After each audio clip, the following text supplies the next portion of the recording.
бокалом печали к островам ли сиреневых птиц. Все равно, где бы мы ни причалили,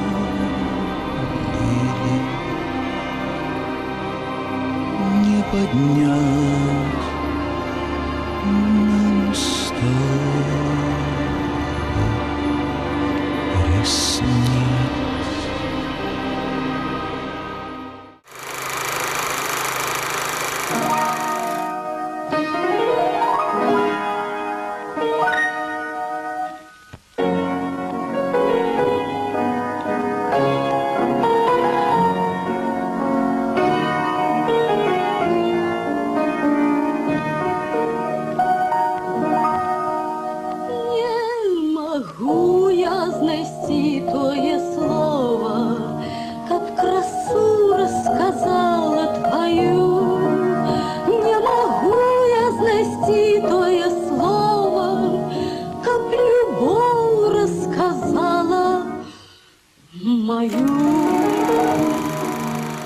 Военное время. Оккупированный немцами Минск. В доме гауляйтера Беларуси, а по фильму, о котором сейчас пойдет речь, это Вильгельм фон Кауниц, вечеринка. Хозяин дома просит служанку Марину, а в реальной жизни герой Советского Союза Елена Мазанник, спеть песню для гостей. Отказать нельзя. И она поет. Она поет о своей любви, которую ни с чем нельзя сравнить. Она поет для тех, кто эту любовь замучил и убил. Для тех, кто на ее земле жизнь превратил в ад. Она поет. И это лицо, эти глаза, наполненные мукой, невозможно забыть. Это эпизод из фильма Николая Фигуровского, белорусского кинорежиссера «Часы остановились в полночь». Он посвящен реальным событиям и раскрывает некоторые факты подготовки операции по ликвидации гауляйтера Беларуси фон Кубе. Фильм вышел на экраны в 1959 году и имел большой зрительский успех. Его посмотрело 38 миллионов человек. А актриса, которая сыграла роль Марины Казанич, была удостоена первого приза за лучшую женскую роль на Всесоюзном кинофестивале в Киеве в 1959 году. С этого фильма начался ее успех, с этого фильма ее полюбили и узнали кинозрители. И для нас, белорусов, этот фильм «Часы остановились в полночь», образ главной героини всегда останется явлениями знаковыми. А роль Марины сыграла замечательная актриса, которую мы любим и помним, заслуженная артистка Российской Федерации Рита Гладунка. Не могу поравнать я и солнцем твоих ясных огнистых очей, бо не светите солнце с небесом ярким светом у темры ночей.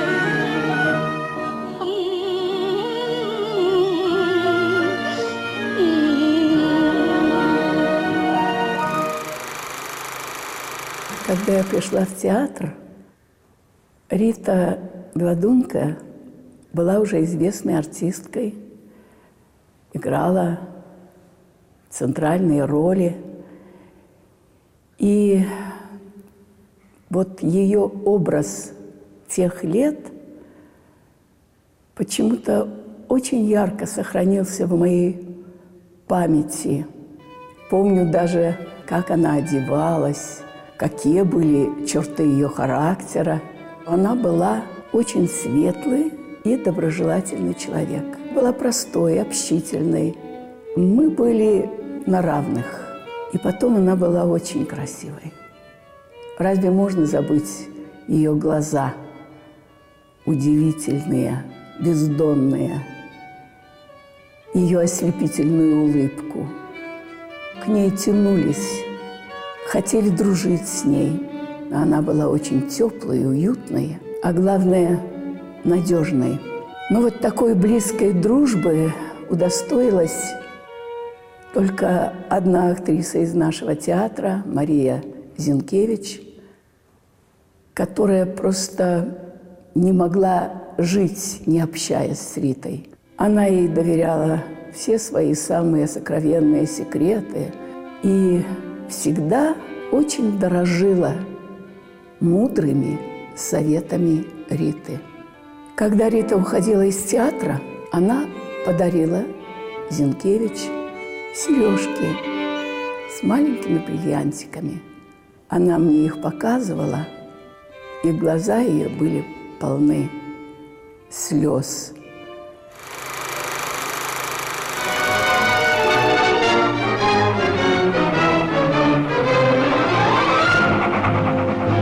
Ребята, вот что. Понимаете, в воскресенье мне исполняется... Ну, сколько исполняется, неважно. В общем, мой день рождения. Поэтому я всех заранее прошу к себе. Договорились? Договорились. Андрюша, миленький, баянчик не забудь. А у меня не баянчик, а аккордеон 3/4. Вот все 3/4 и захвати. Роль подпольщицы Марины в кино была не первой ролью Риты Гладунко. Впервые она появилась на экране в фильме Сергея Сплошного «Зеленые огни», 1956 год. А потом он же пригласил ее сняться в фильме «Наши соседи», веселый, добрый фильм из жизни коммунальной квартиры. А вот уже потом был фильм «Часы остановились в полночь». В 1960 году она снялась в главной роли в фильме «Весенние грозы». А что было до этого, до популярности, известности, любви кинозрителей? А все как у всех. Сначала был город Умань, где она родилась, это на Украине, в 1929 году, 29 апреля. Было детство, юность, выбор профессии, первые шаги в театральном искусстве, а на подмостке она впервые вышла, когда ей было 20 лет. Потом работа в Бердичевском театре, в Тернопольском театре, а вот с 1954 по 1955 годы она работала в Государственном русском драматическом театре имени Горького в Минске, с 1955 по 1960 в Купаловском. Я думаю, что общение с такими мастерами, как Здислав Стома, Лидия Ржецкая, Леонид Рахленко, Зинаида Броварская, помогло ей почувствовать себя настоящей актрисой. Я люблю тебе увечер чекать, словом щирым твоє серце согреть, в одиноте про тебе вспоминать, на порозе тебе першей зустріть. Слова забыла. Ну что вы еще? Когда я ходила в театр Янки Купала, я там проводила очень много времени. Мама меня брала очень часто с собой, потому что играла в воскресенье. Мораль пани Дульской, помню, до сих пор видела несметное количество раз. У меня почему-то не возникало ощущение, что это что-то такое необыкновенное. Ну, работа мама вот ходит на такую работу. А вот когда началась слава, вот тут у меня перевернулось все, и я как раз эту славу почувствовала и поняла с негативной стороны. Мне ее не хватало, как мамы. Я вообще была очень девочкой скрытной, замкнутой и в себе. Когда маму окружала толпа людей, автографы, просто как демонстрация за ней шла. Вот шла мама впереди, держала меня за руку, и сзади шла толпа. И я вырывала руку просто с силой, и она меня держала: «Люда, перестань, что ты делаешь?» А я вырывала руку и перебегала на другую сторону.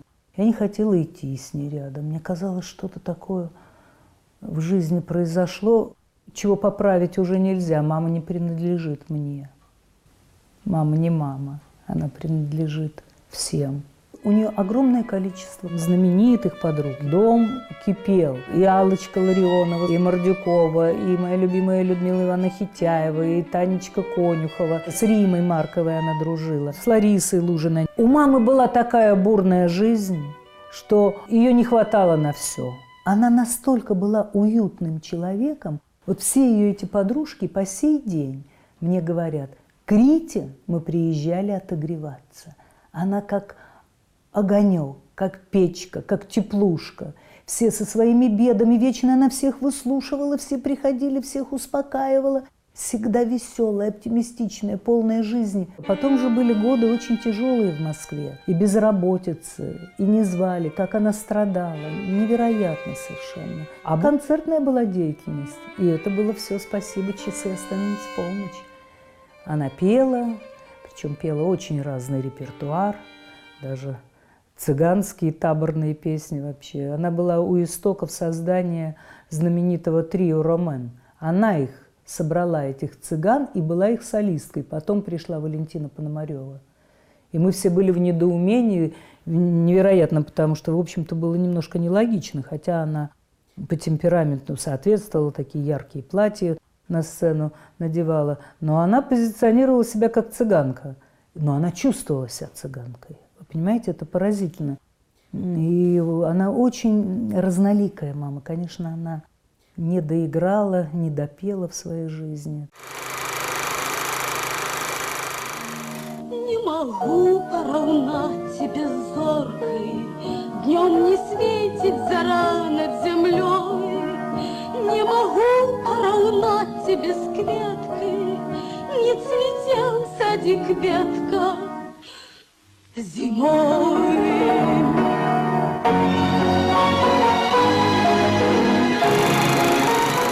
Рита Ивановна Гладунка снялась более чем в 30 фильмах. «Гулящая», «Заговор послов», «Дневные звезды», «Франко», «Жена хама» и многие-многие другие. А с 1964 года по 1990 год она работала в Государственном Московском театре киноактера. Опять водка. Ни отдыха, ни просвета. Кого благодарить и за кого пью? То чуть ли не в ногах валялся. Руки целовал, пока нужно было. Ты собралась ехать? Какой-то молокосос из нищих панков подговаривает ехать к нему. Ты ж согласилась. Помни, Марина, будешь тужить, да нельзя воротить. Для меня Рита Ивановна не теща. Она друг, с которым можно практически обсуждать было все. И что самое главное и радостное для меня, что она всегда была на моей стороне. Сейчас могу сказать уже как режиссер или как продюсер, она очень подвижный человек, умела меняться. В нашей первой картине, которую мы делали, и Рита Ивановна играла небольшую роль. Попадьи, совсем маленький эпизод. Но как точно она это делала, по пластике. Она абсолютно такая актриса перевоплощений. У нее это блестяще получалось. У нее было огромное количество друзей. Причем друзей самых разных. Вот что удивительно. Она могла дружить с таборными цыганами. И вместе с тем, одна из там ближайших ее подруг, это Алла Ларионова. Просто королевская женщина, да? И это умение дружить с каждым, это тоже ведь дар, это тоже талант. Понимаете? И поэтому я не могу сказать, что у нее были какие-то вот кумиры, к которым она прислушивалась. Я думаю, что она чаще всего прислушивалась к собственной интуиции, к собственному таланту. Вы уже несколько дней с больной собакой вы дошли. Вам не дышится, не смотрится. Всюду собачий волос. Жизнь дрянь, одним словом. Ну, Вадим, давай, в темпе. Дорогая, так же нельзя. Тут нет альтернативы. Человек или собака. И нет проблем. И нет проблем. Она должна это говорить? Нет. Она должна говорить здесь совсем другое. Шурик, дай раскадровку. Любила по-настоящему, страдала по-настоящему, дружила по-настоящему. Все у нее было в жизни настоящим. Она обладала удивительным чувством юмора. И даже в драматических ситуациях, а в жизни ее было немало, она находила всегда что-то смешное. Она была очень открытым, добрым человеком, а ее смех, ее улыбка, просто обезоруживали. Ее любили за вот эту открытость, за то, что она никогда не пыталась что-то из себя или кого-то представить или изображать. Она была вот такой.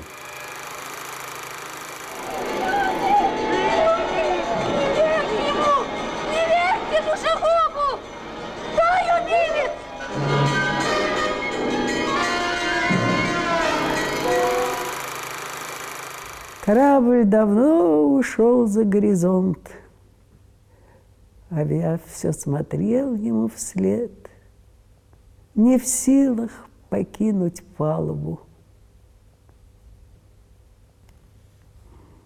Вот я так сейчас смотрю вслед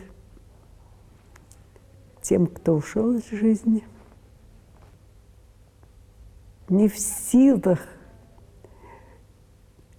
освободить какое-то пространство внутри себя для новых героев. Так совпало, что мы приехали отдохнуть в наш дом отдыха на берегу Черного моря, расслабились, и она мне рассказала про свою жизнь, такую насыщенную эмоциями, такими яркими, как да и нет, она была какая-то лучистая. Вот через ее глаза, через ее вот вздернутый носик. А уж как она хохотала, у нее было такое чувство юмора и такое тонкое чувство, как, вот знаете, бывает абсолютный слух музыкальный. Вот у нее был абсолютный слух на что-то такое с юмором.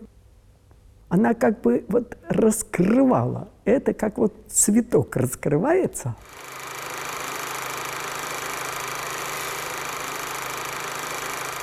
Ну что же будем делать, а? Черная она, красавица. Я сам знаю, черная. А вот где такая? Пойди разбери. Ты тоже черная.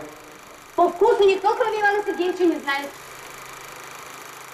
Рита Ивановна Гладунка была женщиной красивой, и красота ее была необычной, нестандартной, очень выразительной. И, естественно, она привлекала внимание мужчин. Известный эстрадный советский певец Вадим Мулерман познакомился с ней на гастролях в Куйбышеве и был очарован актрисой, и всю ночь в ее номере вместе со своим ансамблем пел песни только для нее. Она была красивой, доброй, талантливой, но вот как-то не везло ей в личной жизни. Замужем она была 5 раз. Все неудачно. И один только брак она считала счастливым, а брак этот продлился 10 лет с профессором Академии общественных наук при ЦК КПСС Геннадием Храмушкиным. Она его любила, обожала, она восхищалась им. Но другая красавица-актриса Наталья Кустинская, мы прекрасно ее помним по фильму «3+2», увела Геннадия Храмушкина у Риты Гладунг. Так бывает. Леонела Пырьева, известная советская актриса, жена режиссера Ивана Пырьева, вспоминает, что Рита Ивановна Гладунка была человеком сердобольным. Такое забытое слово «сердобольный», то есть сердце болит за другого человека. К ней можно было прийти, она выслушает, она посоветует, она поможет всем, чем может. Вот такой она была. Ниночка! Наум Борисович! Ну-ка, пропустите его, пропустите, ну. Извините, пожалуйста, да. Нас тут... Наум Борисович, да. ваш кипир. Спасибо. Только не гляди сразу. Вон там, смотри, парень стоит, говорит, что мой сын. Неужели похож? Вылитый. Ты что? По-моему, громила такой здоровый. Ну, ничего общего нет. Я говорю, вылитый, красавица Рик. Как ты в молодости? Радость-то какая, прибавление семейства, а? Поздравляю, поздравляю. Еще разобраться надо. Теперь вам 6 бутылочек кефира нужно. А сырки он любит? Через много-много лет мне посчастливилось встретиться с Риточкой на съемках фильма «Хам». Наш замечательный оператор и режиссер Дмитрий Зайцев утвердил нас на хорошие роли, без проб. И когда мы встретились первый раз на съемках с Ритой, мы, конечно, не могли обойти эту тему.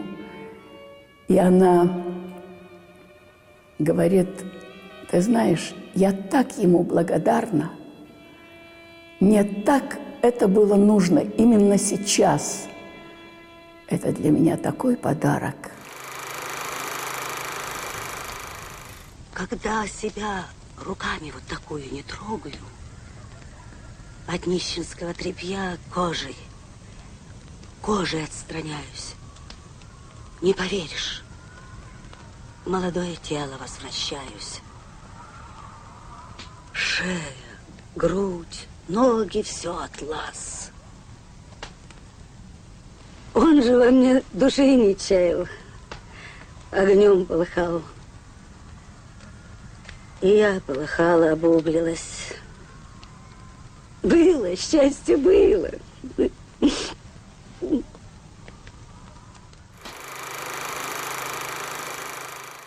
Ее старшая дочь Людмила, заслуженная артистка Российской Федерации, актриса и кинорежиссер. Она снялась более чем в 20 фильмах и сама сняла 6 фильмов и сериалов. А зять Борис Токарев тоже известный актер, и мы помним его по фильмам «Горячий снег» и «Два капитана». Последние годы жизни Рита Ивановна Гладунка проводила в Португалии, в Лиссабоне, у младшей дочери Надежды. Ей очень нравился этот город, но она часто приезжала в Москву к родным, к близким. И вот в 1996 году, это был март месяц, она собиралась уезжать в аэропорт. Ей стало плохо, инфаркт. И 17 марта 1996 года актрисы не стало.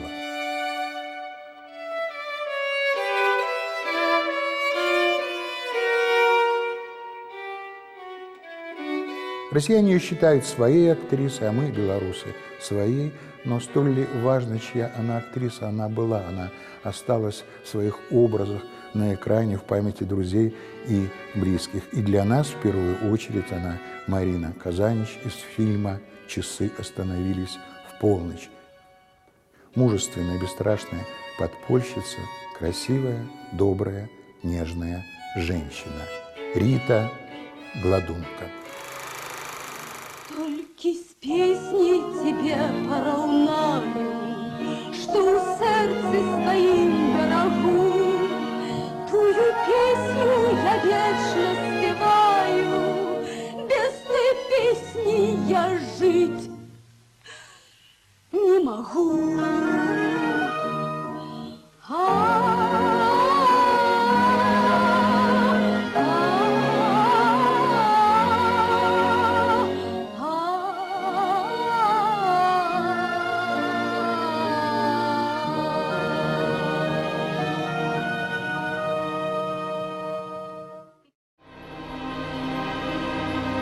Все равно, где бы мы не причали,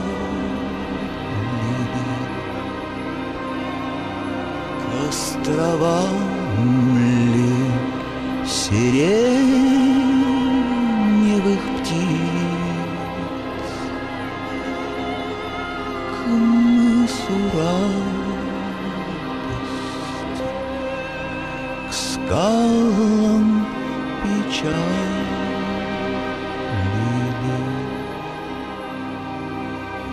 Не поднять